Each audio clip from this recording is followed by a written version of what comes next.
Todos queremos escuchar y ser escuchados. Radio abierta e inclusiva. Conducido por Mariela Chino y Jabo Rap. Críticas y propuestas en un mismo espacio. Los que dan la fuerza y levantan la voz en alto.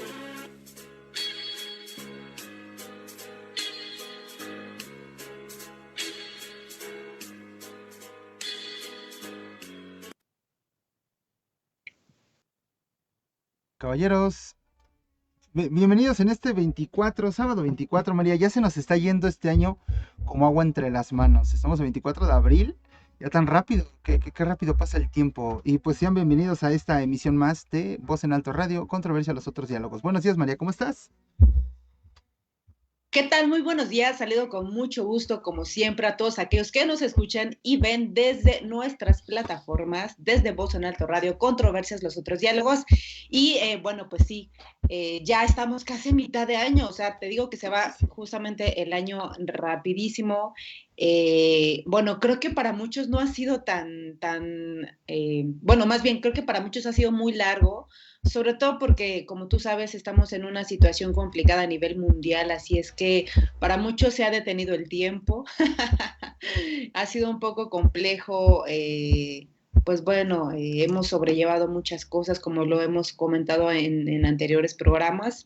Ha sido un año y bueno, ya va para 2 años de grandes retos y desafíos a nivel local, comunitario. En todo sentido, de volver. Internacional. Sí. Bueno, ha sido de verdad una locura todo esto, pero creo que, como bien decía alguien, pronto saldremos. Ya falta menos, dice, hashtag ya falta menos. Ya falta. Sí, claro.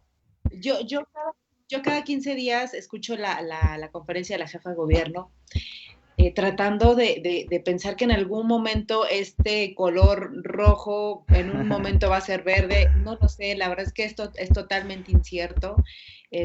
Ayer justamente que escuchaba la conferencia, pues seguimos en semáforo naranja. Y bueno, eso dependerá mucho en gran medida de las acciones y de las medidas sanitarias que no solamente implemente el gobierno, todos los gobiernos locales como autoridades sanitarias, el gobierno federal, en particular la Secretaría de Salud, sino también las medidas de protección de salud que nosotros implementemos como o que las ciudadanos. A cabo es mejor, decir, ¿no? tanta y conciencia cívica tengamos. Sí. Así es que, por favor, no olviden usar en todo momento el cubrebocas, lavarse las manos constantemente, utilizar gel, bueno, todas las medidas que ya han sido difundidas por todos los medios. Sí. Así es que hoy tenemos 2 noticias muy importantes para todos aquellos que nos ven. Bueno, antes de iniciar este programa, quiero invitarlos a que nos sigan en redes sociales. Recuerden que nos encuentran en Facebook, en Twitter y en Instagram como Voz en Alto Radio. Para todos aquellos que apenas están escuchando este programa, pues bueno, mi nombre es María Laquino y bueno, pues soy locutora de esta sección, Controversia, los otros diálogos, y siempre me acompaña Javo, que es el productor de este programa, y pues bueno, juntos llevamos hasta sus casas e intentamos llevar a sus casas temas importantes y temas coyunturales que permitan a ustedes no solamente informar, sino también debatir, y justamente creo que eso es lo que se caracteriza este programa, ¿no? Y por eso se llama esta sección Controversia, los otros diálogos, porque aquí todas las ideologías pues son bienvenidas. Y hoy tenemos dos muy buenas noticias para ustedes. La verdad es que como todo proyecto inicia de la nada. yo siempre me acuerdo, Javo, ¿te acuerdas cuando dijimos vamos a crear un programa de radio? Y me acuerdo que fue justamente en un café y le dije, la siguiente semana transmitimos. Y así inician los proyectos de la nada y poco a poco se van consolidando y poco a poco gente se va uniendo a estos proyectos y la verdad es que siempre para mí es un honor y es un privilegio que gente se vaya uniendo a este programa, vaya participando y que este proyecto vaya creciendo poco a poco. Y bueno, antes tenemos esta sección solamente de política, ya tenemos la sección de ciencia, ya tenemos la ciencia de cultura, tenemos las locutoras y locutores en estas dos secciones. Y bueno, en esta sección de política, pues siempre habías estado tú, había estado yo, pero pues como la sección de política hay muchos temas que discutir, por eso es que nos hemos dado a la tarea de seleccionar aquellos perfiles que pues pudieran contribuir a esta sección de política. Y la verdad es que siempre de verdad es un gusto poder contar con gente preparada, con gente que no solamente sepa, sino que tenga este gusto por difundir, porque creo que los que estamos de este lado tenemos una tarea muy importante que es informar, concientizar y sensibilizar. Creo que es un tema muy importante, ¿no? Y darle la voz, ¿no? Justamente por eso el programa se llama Voz en Alto Radio, porque le damos la voz a todos. Y justamente, para no hacérselas larga, De metodología, mucho texto, muchacho, mucho texto. bueno, pues ya sabes cómo soy. Y sin más preámbulo, está con nosotros Angie, mejor conocida en el inframundo como Angie, pero su nombre es María de los Ángeles, mi tocaya. Oye, sí es cierto, es mi tocaya. Apenas después de no sé cuántos años ya se dio cuenta. Oye, sí es cierto, somos tocayas.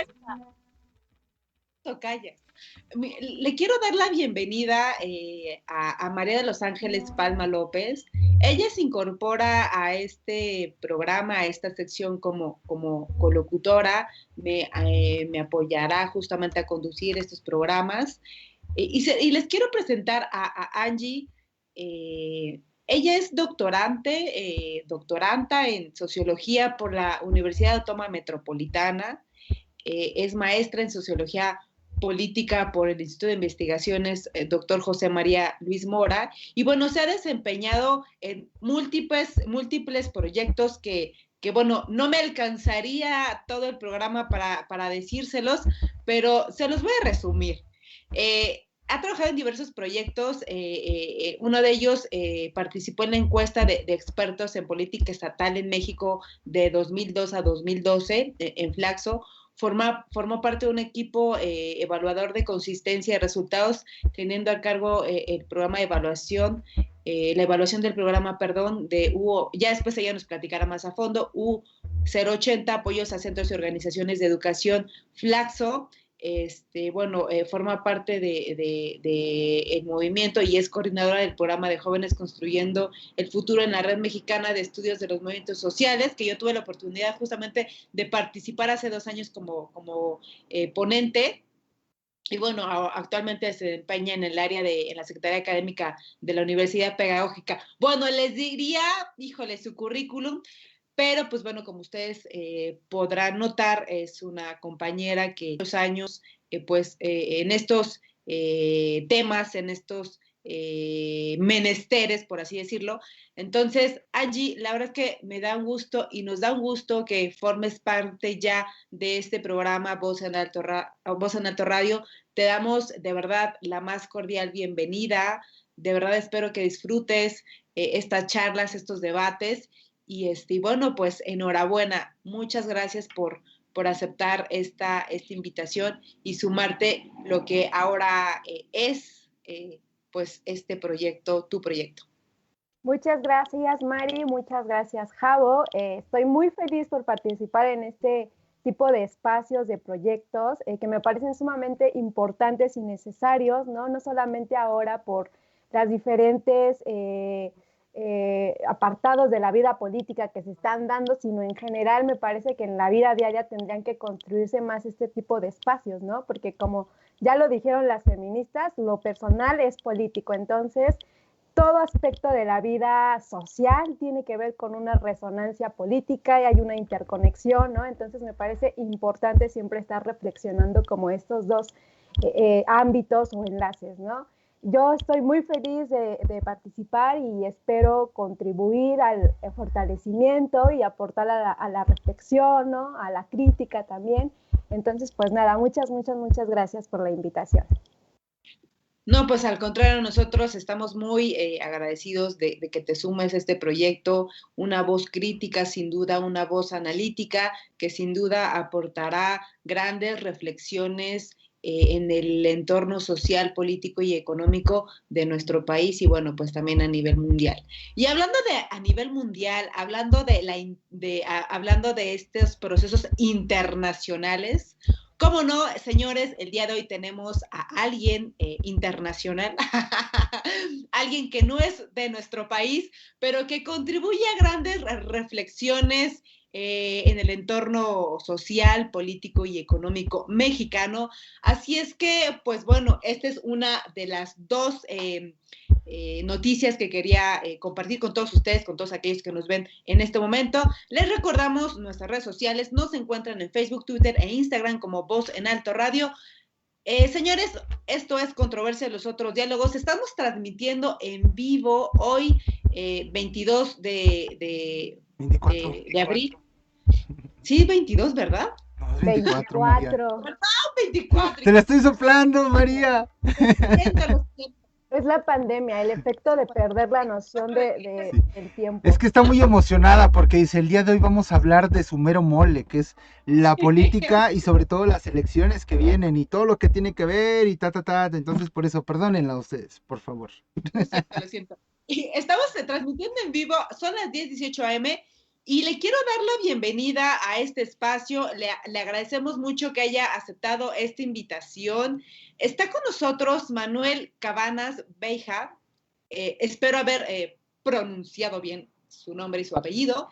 Él es doctor en Derecho Constitucional por la Universidad de A Coruña, con sobresaliente cum laude y mención internacional.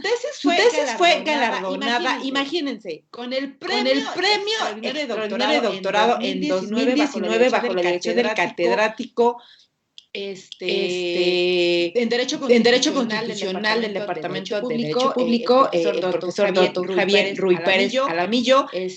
Bueno, es becario postdoctoral en el Instituto de Investigaciones Jurídicas de la UNAM, bajo la asesoría del doctor Daniel Armando Barcelo Rojas.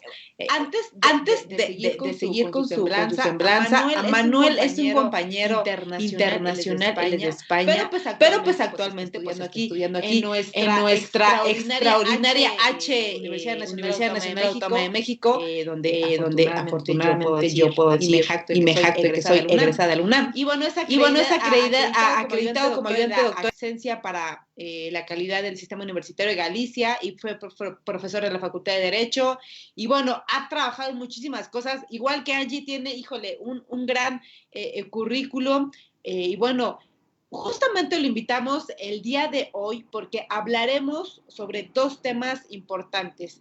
Hablaremos justamente sobre esta restricción de derechos que se han estado llevando a cabo no solamente en México, sino en a nivel mundial, pero particularmente nos centraremos en tres países, en España, evidentemente, porque Manuel es de España, y hay varios estudios en México, y también ha estudiado algunos temas en Estados Unidos, ya él nos comentará en entrevista por qué estos tres países, y en el contexto de la pandemia, en el contexto de la pandemia, recordemos que tras el brote lamentable de esta epidemia, mejor conocida como COVID-19, SARS-CoV-2, que tuvo sus orígenes en una ciudad en China que es Wuhan, donde, pues bueno, ahí se originó este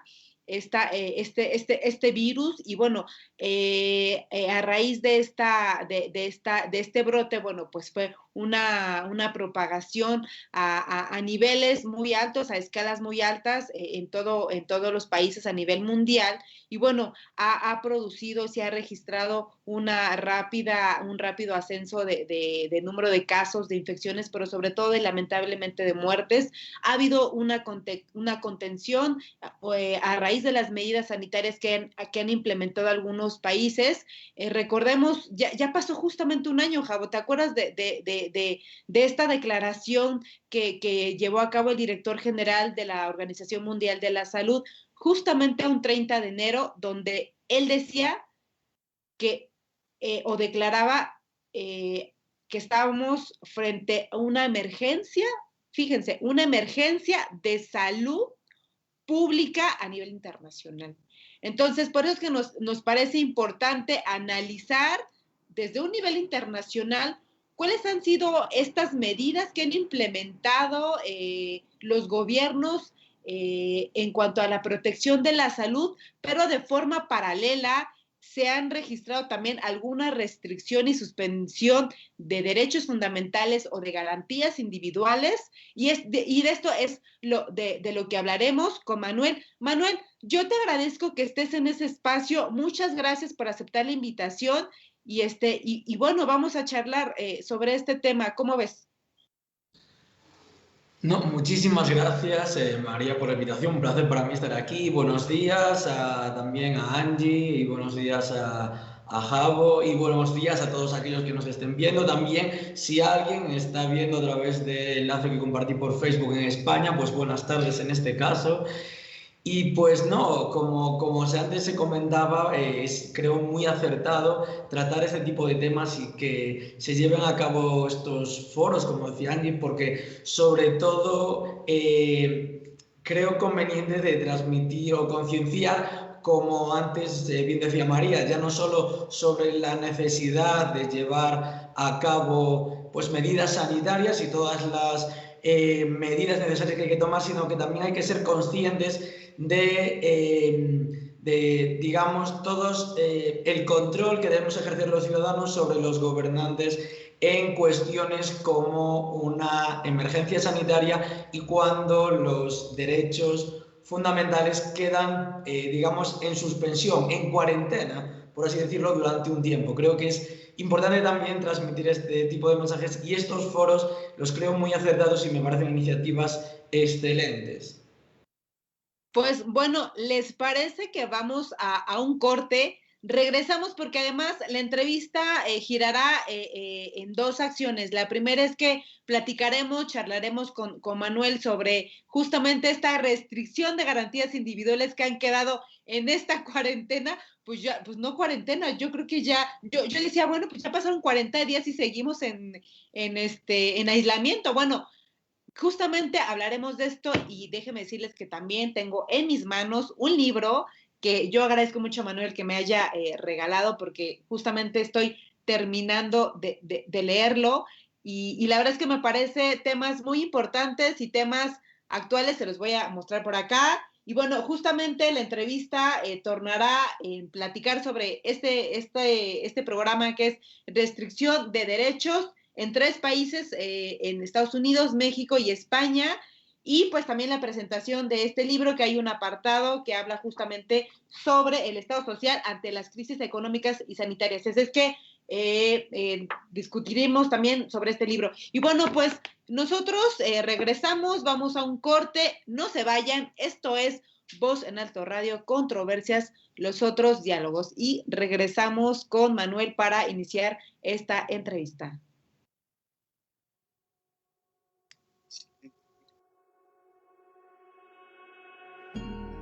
My skin still soft after 22 years.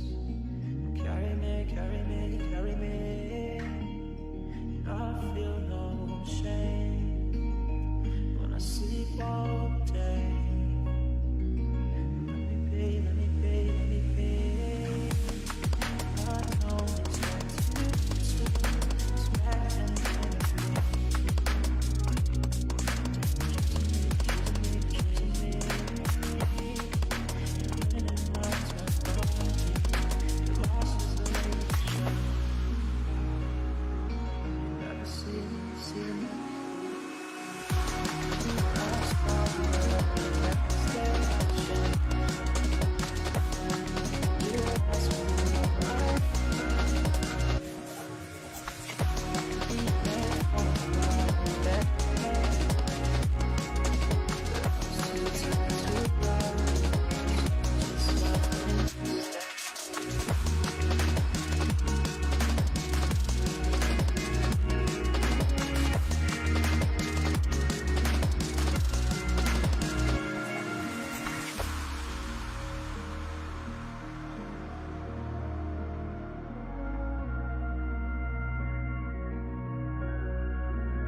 Muy bien, ya estamos de vuelta, María. Creo que el tiempo siempre se nos va muy rápido, pero afortunadamente, pues no traemos como esta ocasión, como de ya córtale, mi chavo, ¿no? Pedrito nos va a dejar en la producción fluir como debe de ser. Entonces, pues disfrutemos de este momento. Recuerden, compañeros, amigos, gente que nos sigue, que pueden estar al pendiente de la transmisión y también esperamos sus comentarios, que es lo que la verdad también nos interesa bastante saber su opinión a lo largo de esta charla. Entonces, a lo largo de este programa podemos estar leyendo y comentando lo que ustedes nos manden a través de redes sociales y sobre todo a través de la transmisión en vivo. Así es. Pues bueno, los que apenas están pues dándose a la tarea de sintonizar este programa, estamos totalmente en vivo, son las 10:29 AM. Saludo con mucho gusto a todos aquellos que tienen la oportunidad.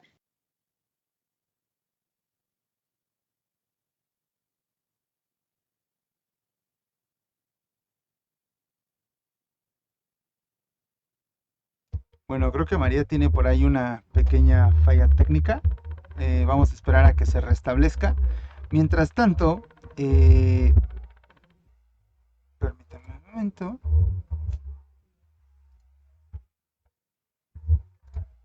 Ok. Pues bueno, justamente vamos a entrar ya en materia respecto a la parte de, bueno, en este caso, ¿nos podrías contar un poquito respecto al libro que le compartiste a María Manuel para igual esperar en lo que ella regresa, que la gente vaya enterándose de qué va el libro, de qué platicas en él y sobre todo, si a alguien le interesa, pues dónde lo puede conseguir también? Sí, claro. Bueno, pues el libro se titula Los retos actuales del Estado social en crisis económicas y sanitarias. Lo pueden conseguir por Amazon. Incluso allí también está mi otro libro, por si pueda alguien interesar, así ya de paso. Pero Claro. este libro concretamente trata sobre los pilares del Estado social. Concretamente propongo una nueva noción de lo que es el Estado social, diferente a cómo se ha venido definiendo hasta ahora, que solo se le consideraba como un Estado prestacional, que lleva a cabo un reparto de riqueza, etcétera, a través de las prestaciones sociales. Lo que pasa es que yo veía problemático este concepto porque coincidía también buenas otra vez María, con estados, por ejemplo, pues meramente liberales que prestan servicios sociales ¿cómo se llama? O que tenga que ver, por ejemplo, con intentar a establecer una serie de medidas pues de reparto de riqueza, pero lo que vengo yo a intentar con este libro, y además quiero que se pudiera generar polémica en torno a este concepto, es que no se puede basar solo en eso, sino en una serie de instituciones sociales, por ejemplo, la educación, etcétera. Pero Genial. bueno, les cedo la palabra a María por si ya empezamos con otra cosa y luego seguimos retomando. Y Sí, claro. muchísimas gracias. Pues bueno, tuvimos ahí un detallito técnico. Sí, les comentaba, bueno, estamos invitándolos a participar a todos aquellos que nos ven, que nos escuchan. Si tienen alguna duda, alguna pregunta, a Manuel seguramente con mucho gusto él responderá sus inquietudes. Y creo que me parece que es un tema, ya lo comentó Manuel, es un tema necesario, es un tema coyuntural que se tiene que abordar. Nosotros tenemos mucha información, sobre todo en México. Creo que ya nos hemos aprendido de memoria todas las acciones que ha implementado el gobierno de México. No obstante, me parece también importante analizar qué otras acciones y estrategias han implementado otros gobiernos a nivel internacional. En ocasiones a veces pues no vemos qué otras acciones han realizado y a veces tendemos mucho a esta crítica o a decir que a lo mejor México no está haciendo las cosas bien, pero no tenemos justamente un grado de comparación. Entonces yo creo que me parece importante esta entrevista que le hagamos a Manuel y que nos platique un poco, pues justamente cuáles han sido estas medidas y estas acciones y estrategias que han realizado estos 3 países para poder enfrentar la pandemia. Y que nos platiques, Manuel, de manera muy general, ¿por qué estos 3 países? ¿Por qué México? ¿Por qué España? ¿Por qué Estados Unidos? ¿Y por qué en otros países, a lo mejor de otros continentes? ¿Por qué hacer este análisis y esta comparación de estos derechos o garantías que se han suspendido, se han puesto en cuarentena, como así tú lo has mencionado? Y que le platiques a la banda que nos escucha por qué hacer esta comparación entre estos 3 países, y que nos pudieras decir qué acciones y estrategias han implementado estos 3, en qué se asemejan, en qué se diferencian y cuáles han sido estos resultados. Sí, claro que sí. Pues creo que es importante comparar estos 3 países porque tienen, o sea, en la semejanza tienen un modelo territorial muy similar, aunque algunos, bueno, puedan decir España tiene un modelo territorial que se pueda considerar federal muy de forma cuestionable. Lo cierto es que sí, vamos a decir que en los 3 existe una autonomía en los estados estadounidenses y en sus homónimos mexicanos y las comunidades autónomas españolas, pero en lo que se diferencia es, y esto es retomando con lo que comentaba sobre mi libro, como el Estado social.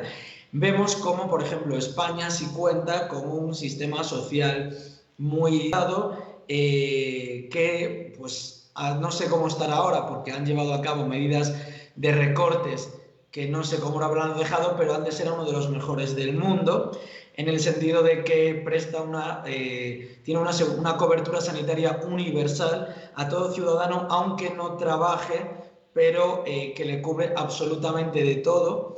De hecho, es más, la sanidad privada simplemente es a decirlo así, como un hotel de lujo para cuando estás ingresado, pero cuando son tratamientos de cáncer y esto, nadie va a la sanidad privada. Te derivan directamente a la pública porque es mucho mejor que la privada en profesionales y en tratamientos. Luego nos encontramos con Estados Unidos, que es un sistema económico completamente liberal. Cada uno debe prestarse sus propios, digamos, medios para salvarse, y si no los tienes, pues debes aceptar caer del sistema, por así decirlo, y no importa, aunque ello te provoca la muerte, etcétera, no se ve como algo pues socialmente que no se quiere evitar. Todo el mundo acepta que si no tienes dinero, pues debes de morir, y pues por ahora, por ejemplo, en mi país es algo que se ve bastante chocante, o no se acepta y se prefiere poner medios en común para evitarlo.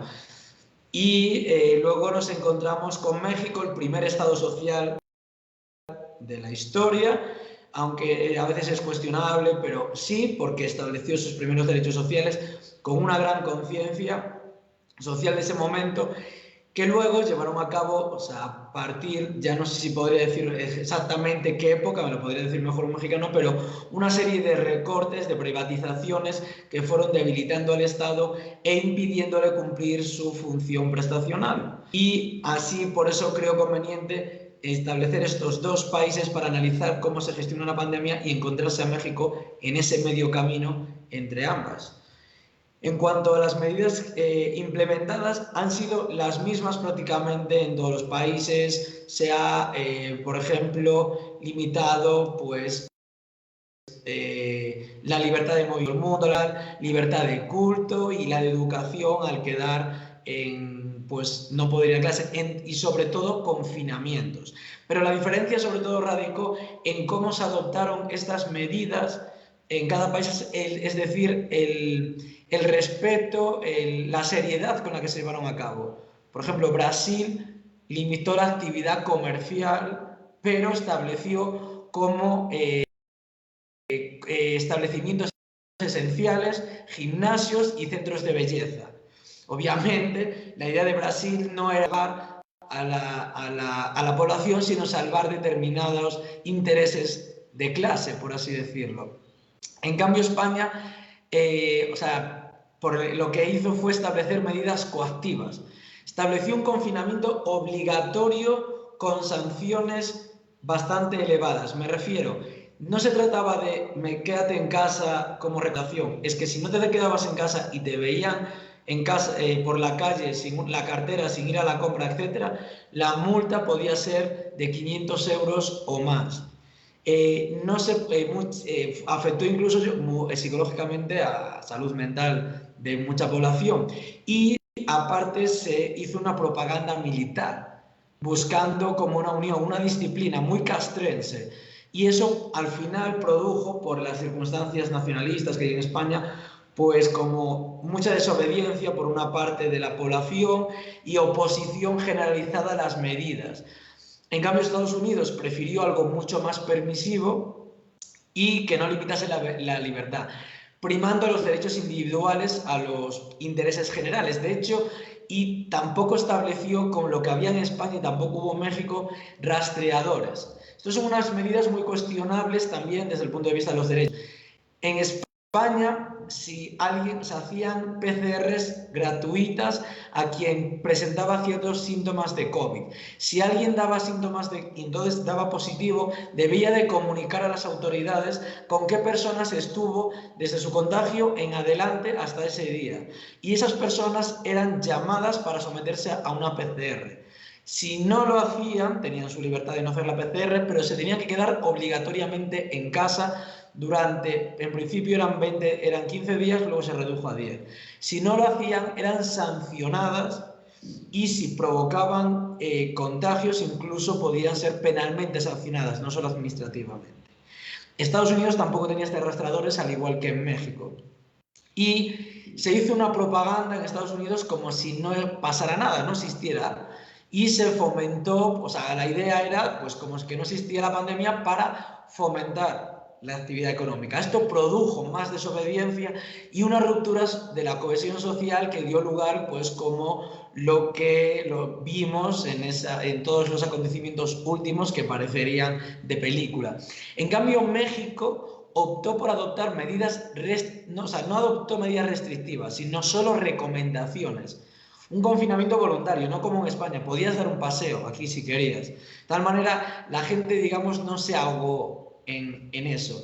Y tampoco, pues hubo rastreadores, pero la propaganda, que esto fue creo que lo que se debería analizar, y seguramente Angie tendrá una perspectiva como socióloga experta en ello, que la gente cumplió estableciendo medidas menos restrictivas, pero una propaganda muy eficaz, individualista, de la Susana distancia, que se destinaba pues a esa idea de la mujer protectora, que parecía como que venía de Marvel, pero era aludiendo a esa Virgen de Guadalupe, a esa idea nacional, incluso transmitiendo también esa carga sobre las mujeres de cada familia de intentar cuidar.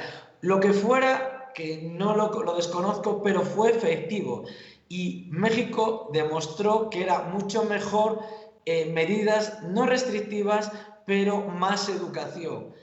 Puede que, pues salió hace poco que aparecía que Estados Unidos, México habían sido de los peores, creo que fue el CONALEP quien hizo esta investigación de las peores de gestión. Yo creo que es precipitado analizar la gestión, porque habrá que ver no solo a la gente que murió en la pandemia, sino gente que acabó suicidándose, porque en España las cifras son altas, gente que acabó con problemas de salud mental. Creo que todavía es pronto.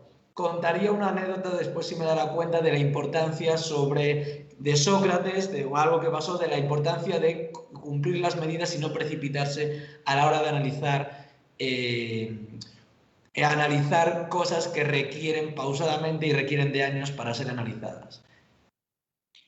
Creo que este análisis que realizas me parece muy interesante, porque vemos justamente que todos los países, y en particular estos tres que mencionas, hubo medidas sanitarias y recomendaciones, pero a diferencia, por ejemplo, de México, solamente se quedaron en recomendaciones sanitarias, es decir, se apelaba a la conciencia del ciudadano, es decir, yo como gobierno te informo qué es lo que te pudiera pasar en caso de que no acataras estas medidas sanitarias, pero en ningún momento hubo una sanción, ¿no? O sea, lo veíamos había una polarización en México de ciudadanos que rogaban y decían al gobierno, por favor, sancionen, porque yo veo muchas personas que siguen vacacionando, que siguen saliendo, que no cumplen la cuarentena, gente que no usa cubrebocas. Incluso el gobierno de la Ciudad de México ha declarado que en ningún momento se va a perseguir, se va a castigar y se va a sancionar, ¿no?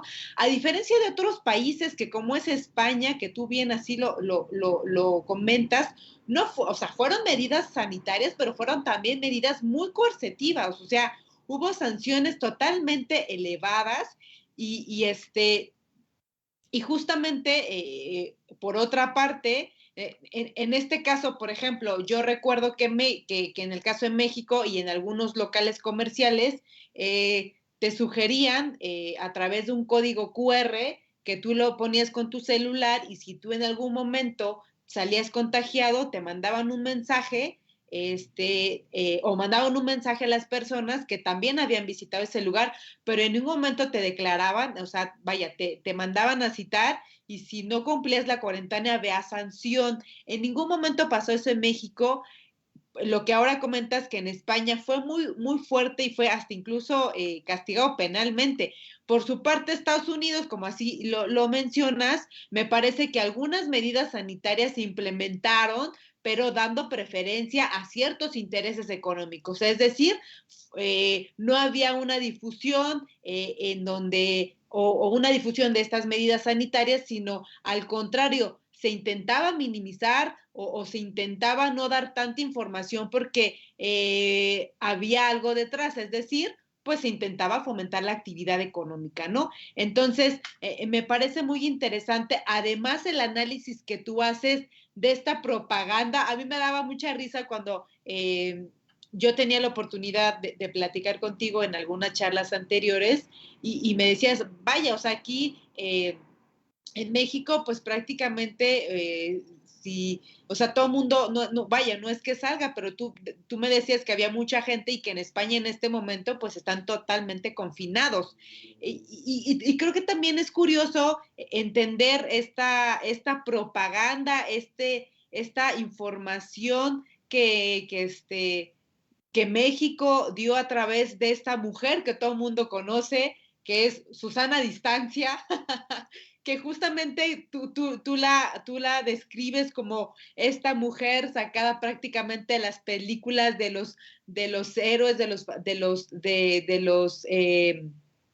los fantásticos, por así decirlo, Marvel, ¿no? Esta idea o esta cuestión simbólica, estandarte, ¿no? De la Virgen de Guadalupe, que tiene Susana Distancia, esta carga que se tiene a la mujer, ¿no? A la madre como la defensora, como la que cuida a la familia, ¿no?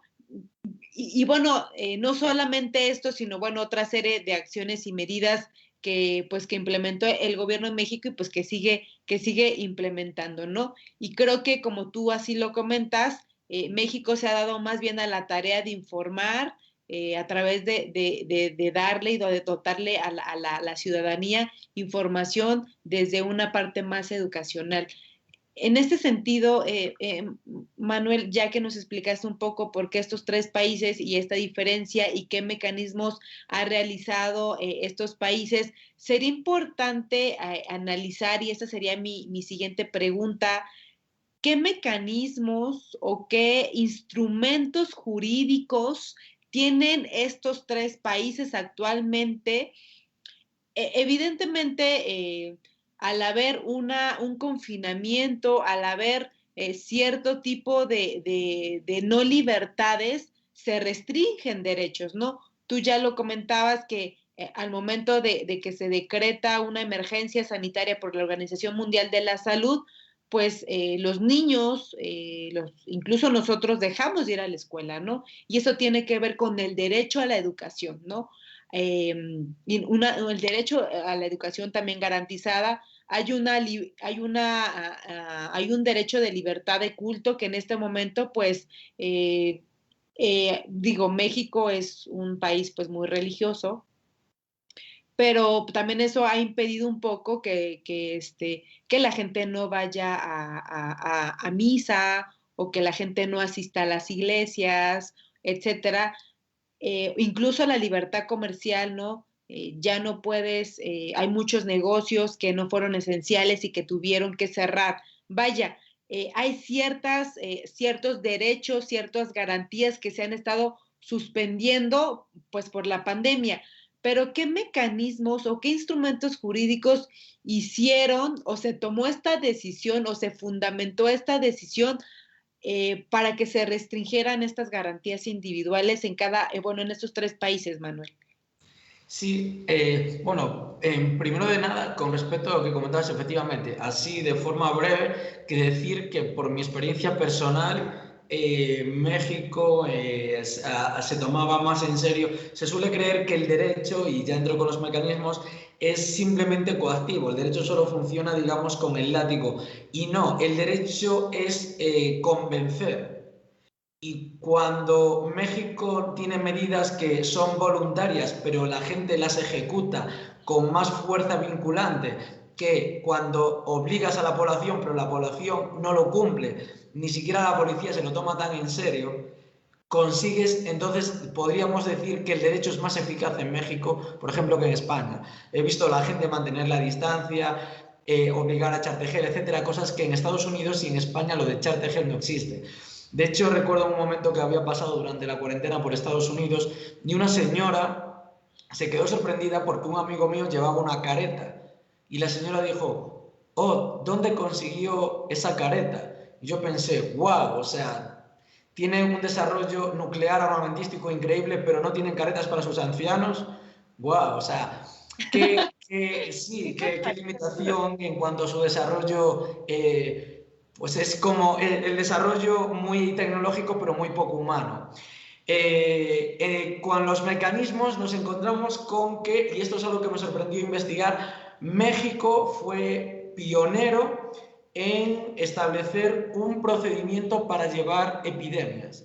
O sea, ningún país latinoamericano cuenta con un procedimiento y ningún país europeo cuenta con un procedimiento.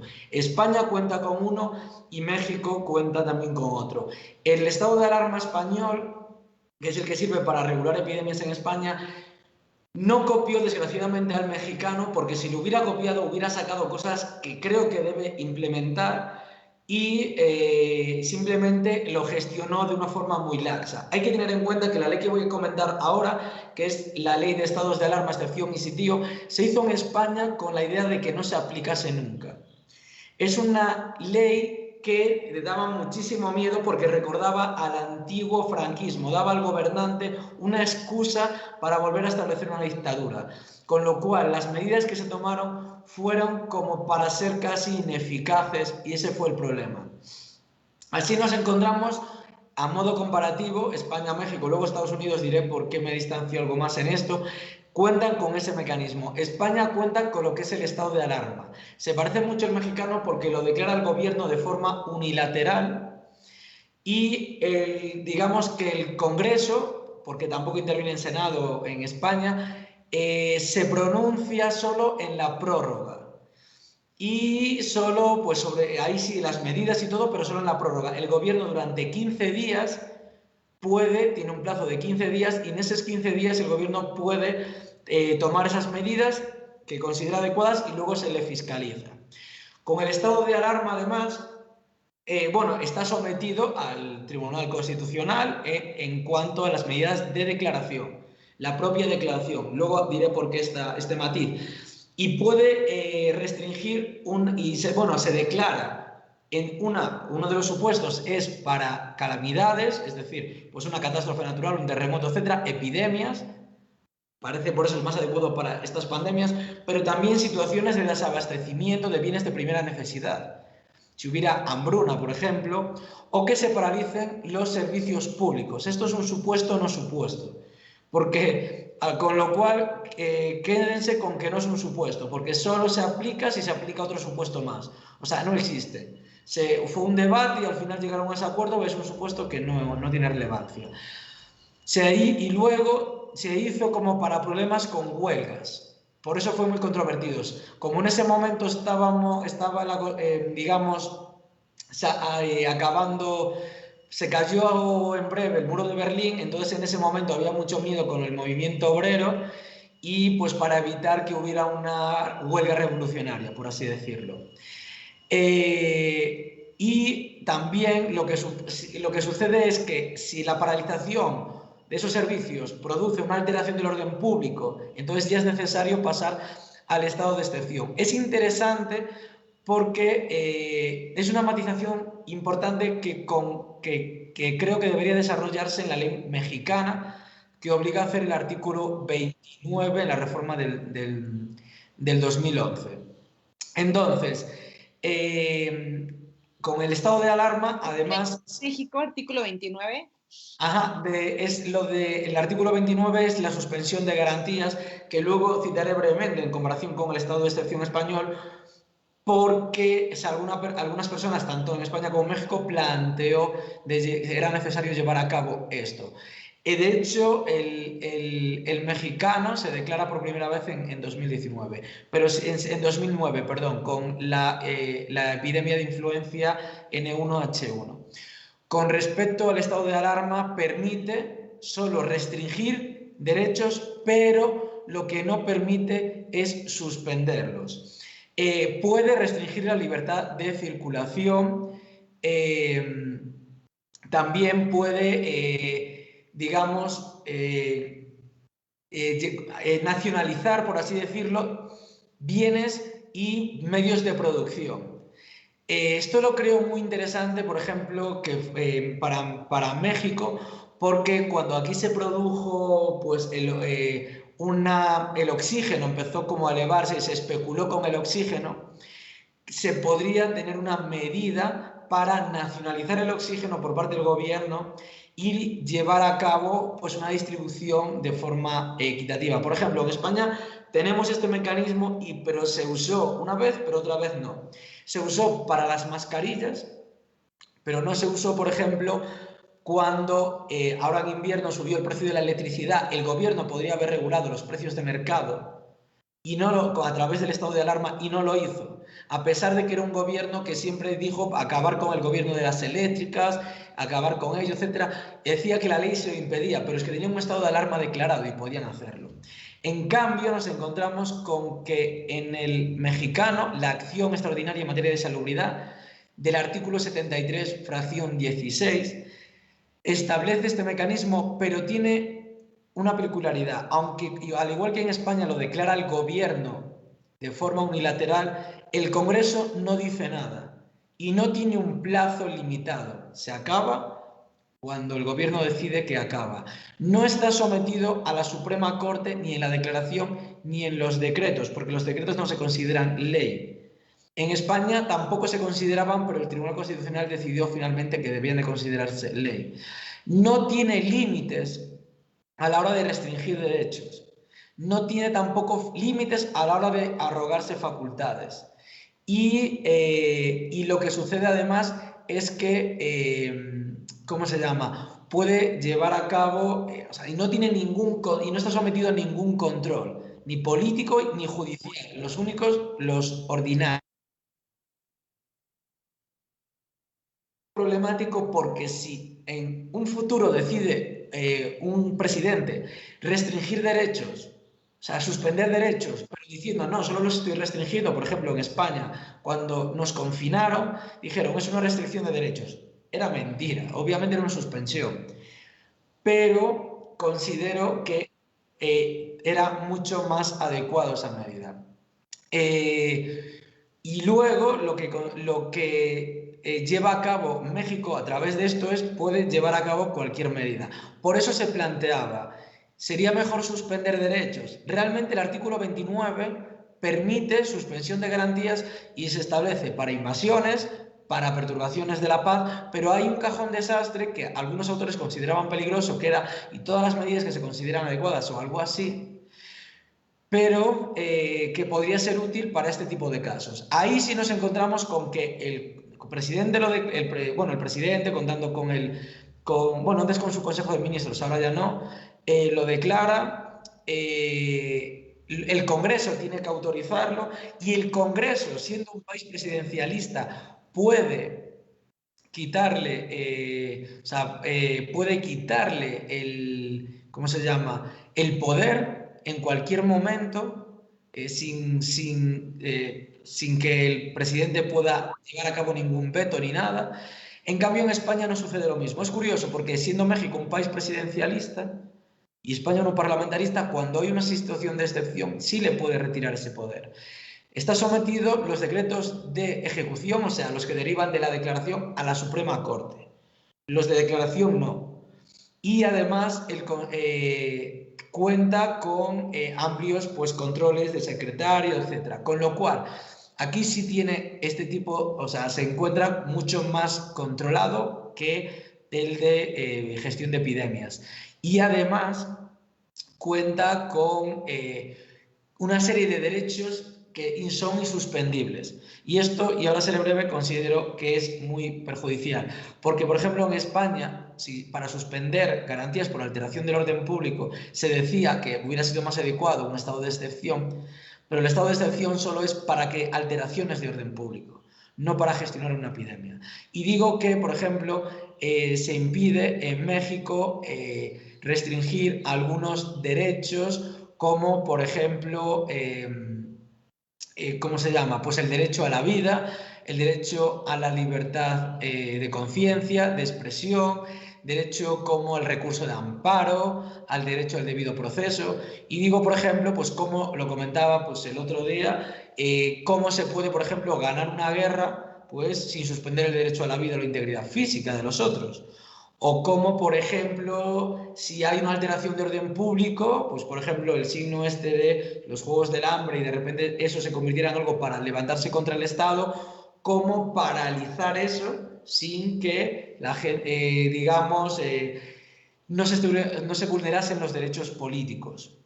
O incluso se podría decir, bueno, en una guerra podría hacer la guerra más humana, sí, pero como tuvieras que apresar a un preso de guerra y decir, bueno, te dejamos aquí, tienes derecho al procedimiento, bueno, pues el enemigo ya diría, estupendamente, dejamos enemigos, retrasamos sus acciones, al final no se cumpliría. O sea, son derechos que finalmente acabarían no cumplidos. Y el peligro de esto es que si queremos ser muy progresistas diciendo, establezcamos muchos derechos, para que al final no se cumplan, al final haremos que ningún derecho se cumpla, ni los más esenciales. Manuel, en ese sentido, como tú bien así lo decías, no hay, bueno, hay una restricción más, no una suspensión de derechos, entendiéndolo en este contexto de la pandemia.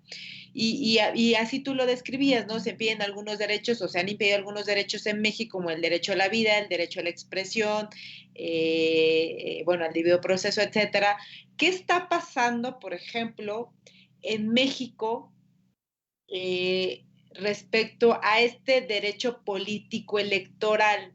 Si es que, por ejemplo, en México se han suspendido algunas actividades, ¿por qué no se han suspendido el derecho político electoral?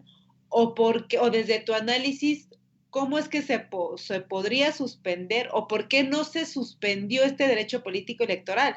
Porque al final estamos en una pandemia y lo hemos visto. De hecho, nosotros tenemos una sección de tiempos de pandemia, tiempos de decisión, tiempos de elecciones 2021, en donde entrevistamos a muchos candidatos y bueno, justamente de una restricción que han tenido, pues han realizado asambleas, meeting, pero obviamente ya el desarrollo de sus actividades, de sus campañas electorales se han visto reducidas por el tema de la pandemia.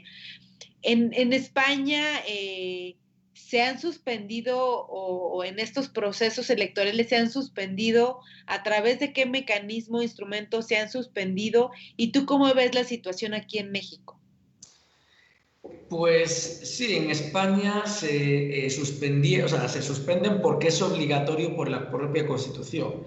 Se establece que si hay un estado de alarma, excepción o sitio declarado, no pueden celebrarse elecciones. Lo que se planteó... O sea, implica que se posterga el mandato de un, bueno, no funcionario, de un puesto de elección popular. Exactamente, pero esto es lo curioso, solo se establece para las elecciones generales. Porque eso sucedió que había, por ejemplo, convocadas 2 elecciones, la gallega, la de mi comunidad, y la del País Vasco. Y se decía, ok, la Constitución dice esto para las generales, es decir, lo que sería la República. Desgraciadamente, en mi caso es una monarquía, pero sería para eso, para todo el país. Pero no se decía nada para las autonómicas. Entonces se dijo, los propios presidentes decidieron retrasar las elecciones pese a que ninguna ley permitía ello. Pero se hizo, como en todo, una analogía y se permitió. Lo que se planteaba era, ok, el presidente puede decidir convocar las elecciones más tarde ante ello. El problema es que las elecciones ya se habían convocado. ¿Cómo ahora retrasar esto? Planteaba un problema más administrativo que constitucional.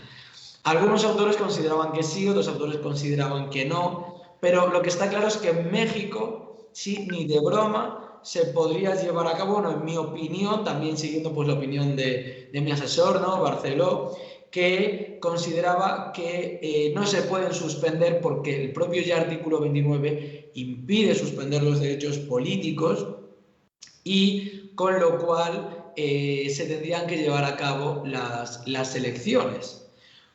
Porque así lo establece, se supondría no una restricción de derechos políticos, claramente sería una suspensión. Y el propio artículo 29, como comentaba, tenía una serie de cuestiones que no se pueden llevar a cabo, como esa restricción pues, de que comentaba, libertad de expresión, etcétera, pero también este tipo de elecciones. Incluso es más, o sea, estaba hablando de derecho mexicano, pero en España el derecho, por ejemplo, en alarma, no se permite entrar en domicilios. Y en Mazatlán, en 1907, que fue lo que dio origen al artículo concreto, se entraba en casas de enfermos, se sacaba a los enfermos, etc. Y eso atentaba completamente contra su derecho a la vivienda digna, bueno, que hay en España, contra su derecho, su derecho a la inviolabilidad del domicilio, derecho pues a la libertad personal, etc. Pero fue necesario en ese momento y quién sabe si también lo va a ser. Entonces, también creo que sería una cuestión interesante que se pudiera plantear un debate para hacer esa ley mexicana y establecer, igual que hace falta también en España y se vio, establecer cómo deberían pues, comportarse los poderes ante cercanía de elecciones o que ya se hubieran celebrado. Pero incluso es más, debería no usarse como una herramienta de control político, de intentar aprovechar la pandemia para hacer una propaganda electoral. En esa situación debería existir alguna manera de evitar que la persona que estuviera en el gobierno fuera objeto de crítica por oposición para intentar derrocarla del gobierno y de esa manera desestabilizar, cuando lo más hace falta la estabilidad, digamos. Así es. Bueno, pues vamos a un corte, ¿les parece? Angie, ¿nos ayudas? Sí, vámonos rápido a un corte. Recuerden, esto es Voz en Alto Radio, estamos totalmente en vivo y pues regresamos en unos momentos más. El tema del día de hoy es las restricciones de derechos en el contexto de la pandemia del COVID, tratando 3 casos, México, España y Estados Unidos, y estamos con Manuel.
Estamos de regreso, esto es Controversias, los otros diálogos, y estamos terminando esta entrevista, estamos con Manuel Cabanas, y estamos platicando justamente de esta restricción de derechos en el contexto del COVID en España, Estados Unidos y México, y hemos, bueno, en el transcurso de este programa hemos analizado varios temas que para nosotros nos resulta importante y fundamental poner sobre la mesa y algo que platicamos antes del corte es justamente estos derechos en México, como es el derecho a la vida, el derecho a la expresión, el derecho al debido proceso y un derecho muy importante que es el derecho político electoral y que bien Manuel nos comentaba y sugería que es una ley que se tendría que discutir ampliamente en el contexto de la pandemia, porque él nos hacía referencia y nos ponía un ejemplo en el caso de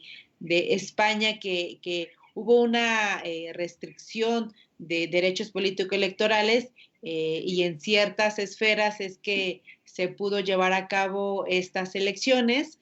Y creo que sería importante retomar este tema, Manuel, y como tú bien, yo creo que sería importante armar una mesa sobre esto, estaría muy padre, los invitamos a armar una mesa sobre qué está pasando con este derecho político electoral que tenemos los mexicanos en plena pandemia. ¿Tú cómo ves? Sí, claro, o sea, creo que sería muy bueno, sobre todo porque ello sirviera para fomentar una mentalidad crítica con respecto a mejorar, digamos, la vía democrática mexicana, porque creo que esta situación va a cambiar radicalmente todo el panorama político mundial. Sí, sin duda, yo creo que pues son temas que se tienen que discutir. Digo, a veces los programas no son vastos para poder platicar de estos temas, pero ¿qué podemos concluir? Platicamos en el transcurso, en el desarrollo del programa, cuáles acciones y estrategias habían implementado estos tres países, qué acciones había implementado México, España y Estados Unidos. Otras eran medidas pues más coercitivas, con sanciones elevadas, en algunos países con una oposición incluso de los ciudadanos a estas medidas. Es decir, creo que entre más control, entre más medidas autoritarias, me parece que había la respuesta ciudadana quiero pensar que había más oposición, no sé, igual y tú tendrás otra opinión al respecto, Manuel. Había en otro país como Estados Unidos a lo mejor más permisivo, ¿no? Pero obviamente, pues bueno, las consecuencias, pues ahí estaban, ¿no? Hubo un gran aumento de casos y de infecciones en Estados Unidos.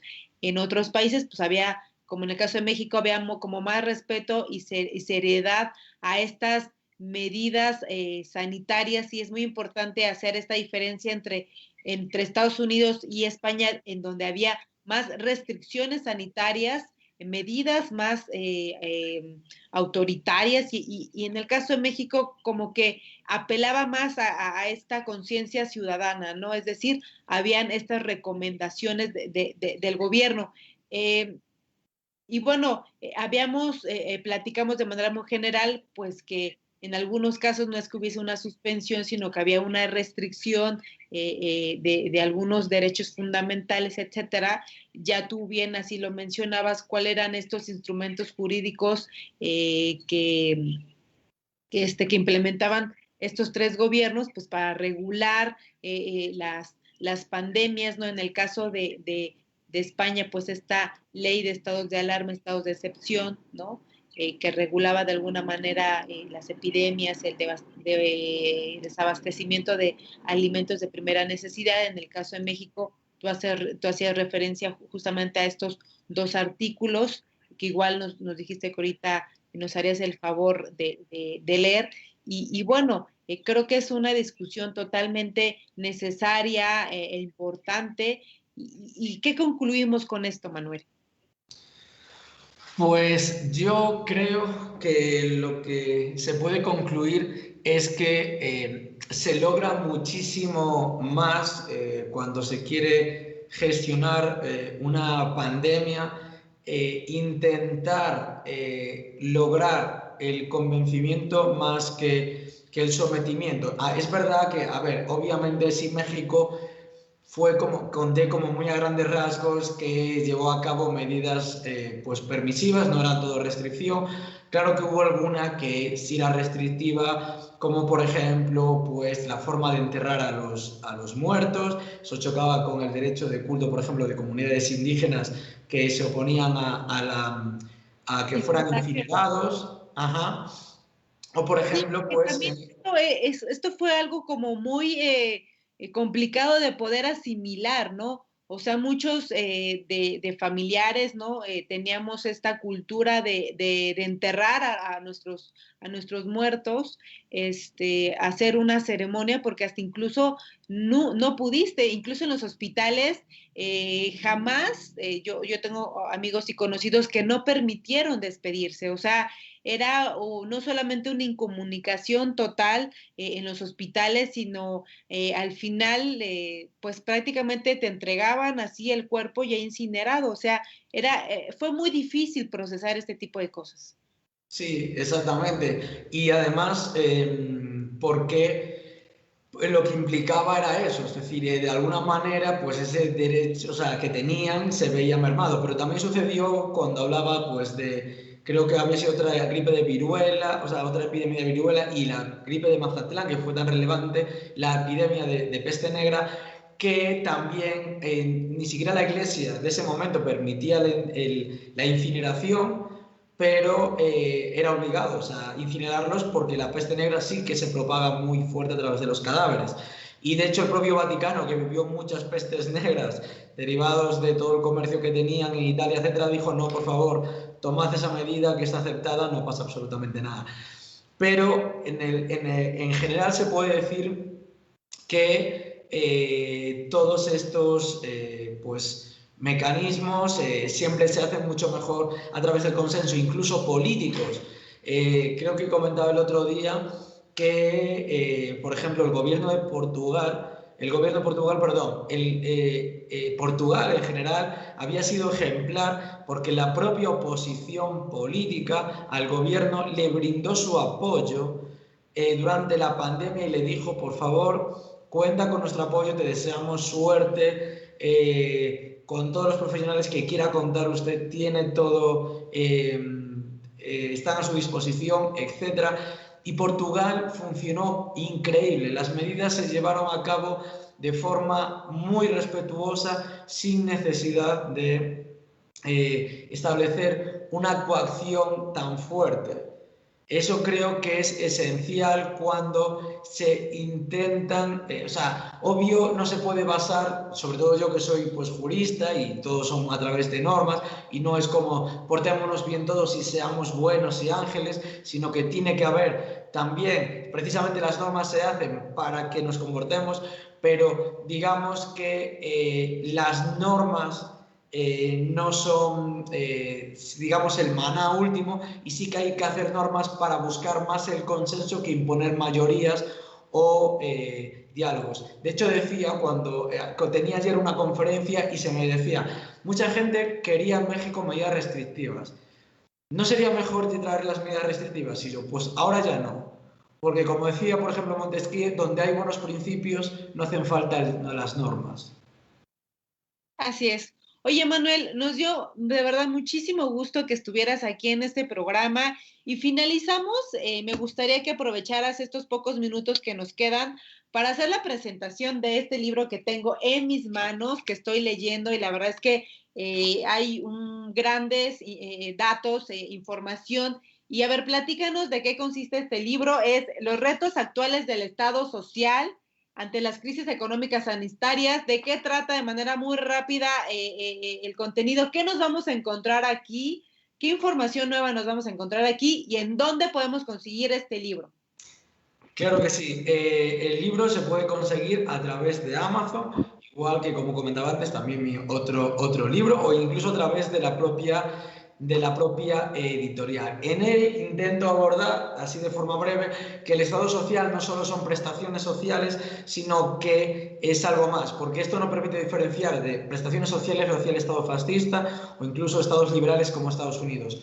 Lo que es fundamental es que establezca una serie de pilares, que es una constitución fuerte, un sistema fiscal redistributivo, una educación humanista obligatoria y un sistema efectivamente redistributivo. Pero la gobernanza y los lobbies han mermado poco a poco el sistema democrático a través de la democracia interna de los partidos políticos. Es decir, muchos lobbies directamente lo que hacen es tienen en nómina a muchos comités de partidos políticos que, digamos, ejecutan a cambio de financiación sus medidas. Además, el sistema fiscal hace que recaiga más peso en los pobres que en los que tienen poder, haciendo que las ganancias sean privadas, pero los costes sean públicos. Es decir, cuando se contamina, paga el Estado. Las autopistas, para mejorar la circulación económica, la paga el Estado. Pero cuando hay ganancias derivadas, porque si las empresas tuvieran que hacerse frente de la contaminación, tuvieran que hacerse frente de la pobreza que genera el sistema, etc., no tendrían beneficios. Tienen beneficios porque los impuestos que se pagan por todos se redistribuyen para evitar eso que crea el sistema. En cambio, esas ganancias de esa empresa son privadas. Eso provoca también que poco a poco merme el Estado social y tenga menos medios para prestar para prestaciones sociales, como por ejemplo es la sanidad. Y además la educación se hizo muy técnica. Se decía el otro día, leía que tenían que haberle enseñado más capacidad de liderazgo, inteligencia emocional, y no, por ejemplo, diferencia entre células eucariotas y procariotas. Bueno, si no nos enseñaran diferencia entre cosas de biología, a lo mejor si se hubiera hecho más esa educación, no habría gente pensando que en la vacuna va 5G o que la nieve pues no existe, como sucedió en España. A lo mejor sí habría gente más crítica y no gente que es simplemente obediente. De hecho, a mí me preguntaba una vez una amiga para qué me servía la historia y la filosofía, y yo le decía para no ser un esclavo. Entonces, es muy relevante, creo, ese tipo de educaciones. Y luego, además, también la Constitución no es tan importante los procedimientos, sino los principios y valores que esta sustenta, cuando sobre todo ahora se da en situaciones en las que no es tanto cumplir todos los procedimientos a rajatabla. Se vio que en España no era posible, se vio que en Estados Unidos no era posible, ni en México, sino decir que primamos la seguridad de la población, los controles, etcétera, o simplemente que hay que aprobarla por esto, que hay que establecer este mecanismo porque no. Además, también, por ejemplo, pasó que en España también se fueron desgastando estos pilares. Por ejemplo, en todos estos países. En España se redujeron más médicos que policías y jueces durante las crisis anteriores. Hacía falta reducir la administración porque era muy amplia por la crisis, y al final pues se redujo a los policías y jueces. No lo redujeron tanto, a los médicos sí, y también los medios sanitarios. Esto dio lugar a que durante la pandemia fuera posible aporrear gente que no cumplía las normas o sancionarla que curarla en hospitales. o incluso, por ejemplo, en Estados Unidos cada vez desechaba más la educación humanista porque pues, no daba ningún beneficio. No vale para crecer las multinacionales. Al final, claro, se olvida que es la base de toda democracia humanista, así lo defiende Marta Nussbaum, y la ausencia de esta educación produce fanáticos que llegan al Capitolio pues, vestidos de vikingo e intentan, por ejemplo, derrocar un sistema democrático que tiene tanto raigambre y que en algunos aspectos es tan modélico como Estados Unidos y que demostró que la falta de este tipo de educación produce que incluso el sistema constitucionalmente más desarrollado políticamente puede tener fallas y peligros. Y además la falta de buenos sistemas de elección o la fuerza de los grupos de presión puso de manifiesto que no había buenos líderes. Pues un Bolsonaro, un Boris Johnson, el de Inglaterra, etcétera, que simplemente a veces funcionaban como marionetas. Sobre todo pasó en Boris Johnson, que se comentó mucho que respondía a poderes y de repente no sabían hacer frente a esto. Creo que la gente se va a hacer muy crítica y decir, quiero un líder bueno, no porque me interesa la democracia, nunca ya interesó, porque depende mi vida de ese líder, de esa persona representativa. Entonces creo que cuando las circunstancias son anómalas, las medidas tienen que ser especiales y las personas tienen que ser excepcionales. Oigan, pues la verdad es que nos dio un gusto tener aquí a Manuel en el programa. Volvemos a leer el título de este libro, es Los retos actuales del Estado social ante las crisis económicas y sanitarias. Un libro, un texto que valdría la pena que ustedes leyeran justamente en el contexto de esta pandemia. ¿Dónde lo podemos encontrar, Manuel, una vez más? Y si puedes compartir tus redes sociales para que si la gente quiere, no sé, preguntarte algo, sumarse a estas líneas de investigación que tú haces, ¿dónde te encontramos? Claro que sí. A mí me pueden encontrar en LinkedIn, en Facebook, en Twitter como Manu Cabanas, que Manu es como, y pues igual que Angie, también es como se me conoce en el inframundo. Y luego, pues LinkedIn no, como es más profesionista y eso, ahí sí Manuel Cabanas Veiga, etc. Y luego este libro en Amazon lo pueden encontrar y también en la propia editorial que es Colex, que les doy todas las gracias por permitirme publicar en su editorial y además con tanta rapidez y con un placer en el trato con el autor. Así que en esos, y luego por supuesto compartiré y ya pasaré los datos para los enlaces del libro y todo, por si desean pues hacerse con él, lo cual les agradezco mucho y si no les pueda servir de interés, a lo mejor siempre lo pueden utilizar como pisapapeles o adorno en casa. Gracias, Manuel. Estamos cerrando esta entrevista. Yo le agradezco a Manuel que haya estado con nosotros. Muchas gracias. Esperemos que no sea la última vez que nos visitas en este espacio. Y bueno, esto pues apenas empieza. Tendremos muchas más entrevistas. Los invitamos a que sigan siendo partícipe de estas discusiones, de estas charlas, en todas las secciones que tenemos de Voz en Alto Radio, la sección de política, la sección de ciencia y la sección de cultura. Y bueno, yo me despido, le cedo los micrófonos a mi querida Angie, que cerrará este programa del día de hoy. Muchas gracias, Manuel. El gallo es patrocinado también por nuestros patrocinadores. Gracias, Manuel. La verdad fue una charla bien interesante y bien necesaria en estos tiempos, ¿no? Agradecemos a todos y a todas y a todos quienes nos sintonizaron el día de hoy. Recuerden, como ya dijo Mari, vamos a estar abriendo espacio para una charla con los diferentes candidatos a los diferentes cargos populares. Y pues nada, esto fue Voz en Alto Radio. Gracias, Javi, gracias, Mario, gracias, Manuel. Nos vemos en una siguiente emisión.